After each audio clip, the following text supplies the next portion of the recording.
Hello friends, 10th standard public exam நாளைக்கு morning எழுத போகிறீங்க. பப்ளிக் எக்ஸாமுக்கான ஒரிஜினல் கொஸ்டின் பேப்பர் ப்ரீவியஸில் நடந்தது. ஒரு கொஸ்டின் பேப்பரை ரிவ்யூ பண்ணுறேன். 10% நான் சொல்கிற இதில் இருக்கக்கூடிய கேள்விகள் அடிஷனலாக நான் சொல்கிற 4 கேள்வி படித்தா போதும். நீங்கள் அட்டன் பண்ண வேண்டிய எல்லா கேள்விகளும் அட்டன் பண்ணலாம்.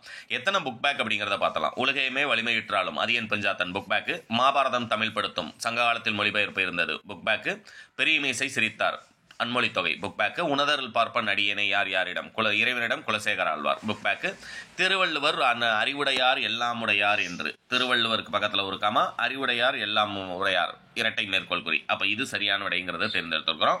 உனக்கு பாட்டுகள் பாடுகிறோம், புகழ்ச்சிகள் கூறுகின்றோம், மோனை எதுகை, கலையின் கணவனாக சமூக பார்வையோட கலை பணிபுரிய, இதுவும் புக் பேக் தான். கோயில்களின் கூவலிசை தலைப்பு கேட்டிருக்காங்க புக் பேக்கு. இது ஒன்று நமக்கு புக்கின் சைன்லேருந்து கேட்டிருக்காங்க. பொருந்தும் விடை வரிசையை தேர்ந்தெடுத்து எழுதுக. வினைமுற்று வந்தான்கிறது, தொழிற்பெயர் எய்தல்ங்கிறது, முதல்நிலை தொழிற்பெயர் கெடுங்கிறது, வினையடி கட்டுங்கிறது. இது தெரிஞ்சிருந்தால் சரியானதை சூஸ் பண்ணிடலாம். தராசின் 2 தட்டுகளிலும் புக் பேக் மொழித்திறன் பயிற்சியில் இருக்கக்கூடியது. இருநாட்டு அரசர்களும் தும்பை பூசூடி வலிமை நினைநாட்டல் புக் பேக்கு. பார்த்தீங்கன்னா உங்களுக்கு எழுத வேண்டிய 11ல் 1 இல்லை 2 மட்டும்தான் புக்கின் சைட். அதுக்கு நான் டிஸ்கிரிப்ஷனில் கொடுக்குற ஒன்வேர்ட் ஆன்லைன் டெஸ்ட் ஒரு சாப்டருக்கு 20 கொஸ்டின் கொடுத்துருப்பேன். 100% நீங்கள் எழுத வேண்டிய ஒன்வேர்டு எல்லாத்தையும் கரெக்டாக எழுதிடலாம். இது பார்த்தீங்க அப்படின்னா உங்களுக்கு பார்க்கும்போதே தெரியும். செம்பொன் சிறு கிங்கினியோடு சிலம்பு கலந்தாடன் கொடுத்துருக்காங்க. சிற்றிலக்கியத்தினுடைய வகை. கிங்கினி என்பது காலில் அணிவது. குண்டலம் குலைகாதும் என்னும்மை. சீர் எதுகை கேட்டிருக்காங்க. செம்பொன் பைம்பொன் அப்படிங்கிறது. அடுத்து பார்த்தீங்க அப்படின்னா உங்களுக்கு 2 மார்க் கொஸ்டின். 1 விடைக்கேற்றவனை அமைத்தல், மனப்பாட திருக்குறள் குற்றமில்லானாய் குடி செய்து வாழ்வானை, வருங்காலத்தில் தேவையென கருதும் செயற்கை நுண்ணறிவு. இது இந்த வருஷம் 100% எதிர்பார்க்கலாம். அதுமாதிரி உறங்குகின்ற கும்பகாரனே எழுந்திராய் காலதூதர் கையிலே உறங்குவாய். இது போக அடிஷனலாக ஒரு 4 கேள்வி சொல்கிறேன். புரியுங்களா? அந்த 4 மட்டும் படிச்சுக்கோங்க. அவயம் சுருகுறிப்பு வரைக, வசன கவிதை குறிப்பு வரைக, மெய்கீர்த்தி பாடப்படுவதன் நோக்கம், வறுமையிலும் படிப்பின் மீது நாட்டம் கொண்டவர் மாப்போசி என்பதற்கு சான்று. இந்த 4 படிச்சிருந்தீங்க அப்படின்னம்னா எழுத வேண்டிய 2 மார்க் உங்களால் அட்டன் பண்ண முடியும். 2 மார்க் தான். ஏன்னா பரீட்சையில் குருவினாலேயே நீங்கள் 2 தான் எழுதணும். அடுத்து பார்த்தீங்கன்னா மொழித்திறன் பயிற்சி. நான் கொடுத்துருக்க மெட்டீரியல் இருக்கக்கூடிய மொழித்திறன் பயிற்சியை 100% உங்களுக்கு போதுமானது. கொஸ்டினில் அதில் என்ன சார் கேட்பாங்க அப்படின்னம்னா இந்த ஒன்று, தண்ணீர் குடி தயிர் குடம், இது ஒன்று படிச்சுக்கோங்க. வேங்கை என்பதனை தனிமொழியாகவும் தொடர்மொழியாகவும். அடுத்து 3வது பார்த்தீங்க அப்படின்னம்னா புறத்திணைகளில் எதிரெதிர் திணைகளை அட்டவணைப்படுத்துக. இந்த 3 படிச்சிருந்தீங்க அப்படின்னம்னா எழுத வேண்டிய 2 மார்க் இதில் அட்டன் பண்ணிடலாம். பேலன்ஸ் 3 மொழித்திறன் பயிற்சி கேட்பாங்க. 29லேருந்து 31 வரைக்கும் அட்டன் பண்ணுறதுக்கு ஒரு 10 வினா கேட்டுறாங்க. பேலன்ஸ் 1 அட்டன் பண்ணுறதுக்கு செகண்ட் யூனிட்டில் இருக்கக்கூடிய சோலைக்காற்று மின்விசிறி காற்று பேசிக்கொள்வது போல உரையாடல், உயிராக நான், பல பெயர்களின் நான், 4 திசைகளின் நான், இலக்கியத்தில் நான், முன்னீர் நாவாய ஓட்டியாக நான், காற்று தன்னை பற்றி பேசுகிறது, நீர் தன்னை பற்றி பேசினால். இந்த ஒரு பாயிண்ட்டு, இந்த ஒரு கேள்வி படிச்சுக்கோங்க. சோலைக்காற்று மின்விசிறி காற்று, புளியங்கன்று ஆழமாக நடப்பட்டது, தலையை கொடுத்தேனும் தலைநகரை காப்போம். நான் சொன்ன இந்த கேள்வியெல்லாம் படிச்சிருந்தா அந்த பேலன்ஸ் ஒரு 3 மார்க் அட்டன் பண்ணிடலாம். 32லேருந்து 34 வரைக்கும் மனப்பாட பாடல் என்ன இம்பார்ட்டன்ட் கேட்டிருக்கீங்க. இதுக்கு அடுத்த வீடியோவாக 10 மணிக்கு இம்பார்ட்டன்ட் மனப்பாட பாடல் வீடியோ அப்டேட் பண்ணிடுவேன். சேனலை சப்ஸ்கிரைப் பண்ணியிருந்தீங்கன்னா அதை பார்த்துடலாம்.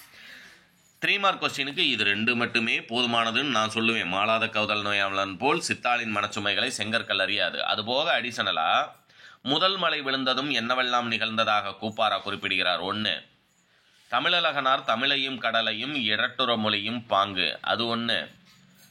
தமிழெண்ணையை வாழ்த்துவதற்கான காரணங்களாக பாவலரேறு பெருஞ்சித்திரனார் சுட்டுவன யாவை. ரைட்டுங்களா? இந்த 3 கேள்வி படிச்சிருந்தீங்க அப்படின்னம்னா நீங்கள் எழுத வேண்டிய 3 மார்க் கொஸ்டின் அட்டன் பண்ணிடலாம். அடுத்து பார்த்தீங்க அப்படின்னம்னா ஆசிரியப்பாவின் பொது இலக்கணம், வெண்பாவின் பொது இலக்கணம், வினாயத்தனை எப்படும் அவையாவை, ஆற்று நீர் பொருள்கோள் சான்றுடன் விளக்குக. இந்த 3 கேள்வி படிச்சிருந்தீங்கன்னா 35ஆம் நம்பர் கேள்வி அட்டன் பண்ணலாம்.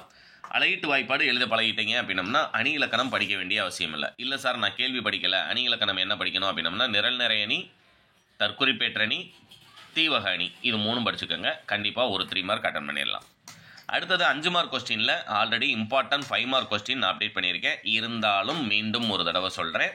இந்த வருஷம் பப்ளிக் எக்ஸாமில் நீங்கள் அட்டன் பண்ணுறதுக்கு கொக்கை போல் கோழியை போல் உப்பை போல் முல்லைப்பாட்டு உணர்த்தும் கார்கால செய்தி 2, மறுவூர் பாக்கம் அது 1, இடைக்காடானால் இறைவன் இடைக்காடன் புலவனுக்கு செவிசாய்த்த நிகழ்வை தொகுத்து கட்டுரையாக்குக அது 1. இது 3 படிச்சிருந்தீங்க அப்படின்னம்னா 38 அட்டன் பண்ணலாம். 39 கடிதம், 3 கடிதம் நான் கொடுத்துருக்கிறது போதுமானது. 40 கவிதை, ஒரே கவிதையாக கொடுத்துருக்கேன். 42 பள்ளியில் நான் வீட்டில் நான், ஜல் புயல் 150 கிலோமீட்டர் வேகம். இது போக நிகழ்கலைகளை வளர்க்கவும் பாதுகாக்கவும் நீங்கள் மேற்கொள்ள வேண்டிய முயற்சிகள், இது 3 படிச்சிருந்தீங்க அப்படின்னம்னா வினா எண் 42 உங்களால் அட்டன் பண்ண முடியும். அடுத்து லாஸ்ட்டாக நெடுவினா திரும்பவும் ஒரு தடவை சொல்கிறேன். விருந்தினர் இல்லத்தில் இருக்கக்கூடிய 3வது யூனிட், உங்கள் இல்லத்திற்கு வந்த விருந்தினரை, அது ஒன்று படிச்சுக்கோங்க. இந்த வருஷம் என்னுடைய மனசுக்கு படுறது இது ஒன்று கண்டிப்பாக கேட்டுருவாங்கன்னு தோணுது. நாட்டு விழாக்கள், விடுதலை போராட்ட வரலாறு, நாட்டின் முன்னேற்றத்தில் மாணவர் பங்கு, இது ஒன்று. புதிய சொல்வளம், சொல்லாக்கத்திற்கான தேவை குறித்து மேடை பேச்சுக்கான உரை, கலைஞர் பாடம் படிச்சுக்கோங்க. புரியுங்களா? இது 3 படிச்சிருந்தீங்கன்னா போதுமானது. இல்லை இதுக்கு ஆப்போசிட்டில் எதர் சாய்ஸில் என்ன கேட்பாங்க அப்படின்னா, ஆல்ரெடி எங்கிட்ட மெட்டீரியல் வாங்கினவங்களுக்கு அந்த மெட்டீரியலில் இருக்கக்கூடிய 5 மார்க், இல்லை அந்த 8 மார்க் என்ன அப்படின்னு தெரியணும்னு நினச்சிங்க அப்படின்னா வீடியோ அப்படியே ஸ்கிப் பண்ணிட்டு பேக்கில் வந்தீங்கன்னா இதுக்கு முன்னாடி 10th இம்பார்ட்டன்ட் 8 மார்க் மட்டும் வீடியோ அப்டேட் பண்ணியிருக்கேன். அதுமாரி 44க்கு புயலில் ஒரு தோணி, பாய்ச்சல் தேவையில்லை, புயலில் ஒரு தோணி படிச்சுக்கோங்க. அன்னமையா படிச்சுக்கோங்க. ஸ்டீஃபன் ஹாக்கிங் படிச்சுக்கோங்க. இது 3 படிச்சிருந்தீங்கன்னா அந்த 44 அட்டன் பண்ணிடலாம். 45 மனிதநேயமிக்க ஆளுமை கேட்டிருக்காங்க. இளமை பருவம், அதுக்கு ஆப்போசிட்டில் விண்வெளியும் கல்பனா சாவ்லாவும் கேட்டிருக்காங்க.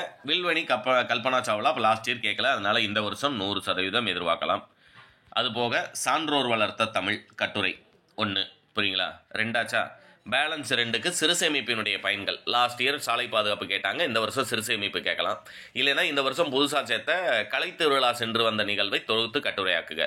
இப்போ நான் சொன்ன கேள்விகள் எல்லாம் படிச்சிருந்தீங்க அப்படின்னா 100% சென்டம் ஸ்கோர் பண்ணுறதுக்கு அடிஷனலாக நீங்கள் 1 வேர்டு மட்டும்தான் ப்ரிப்பேர் பண்ண வேண்டியிருக்கும். நான் சொன்ன கேள்வி எல்லாம் படிச்சிட்டேன் சார் அப்படின்னு சொல்கிறவங்க 8 மார்க் எப்படி எழுதுனா ஃபுல் மார்க் அப்படிங்கிறத இந்த 1 டேயில் அனலைஸ் பண்ணுங்கள். இல்லை பப்ளிக் எக்ஸாமில் எப்படி ஆன்சர் கீ வரும், திருத்தர ஸ்டாஃபுக்கு கொடுக்கக்கூடிய அந்த ஆன்சர் கீ ரிவ்யூ பண்ண முடியுமா அப்படின்றோம்னா வேணும் அப்படின்னம்னா கீழே கமெண்ட் பண்ணுங்கள். கண்டிப்பாக அந்த வீடியோ அப்டேட் பண்ணுறேன். இது எப்படி எழுதுனா உங்களுக்கு ஃபுல் மார்க் கிடைக்கும் அப்படிங்கிற அந்த பேப்பர் ப்ரெசன்டேஷன் டிப்ஸ் நான் உங்களுக்கு வீடியோ அப்டேட் பண்ணுறேன். கண்டிப்பாக வேணும்னா கமெண்ட் பண்ணுங்கள். தேங்க்யூ.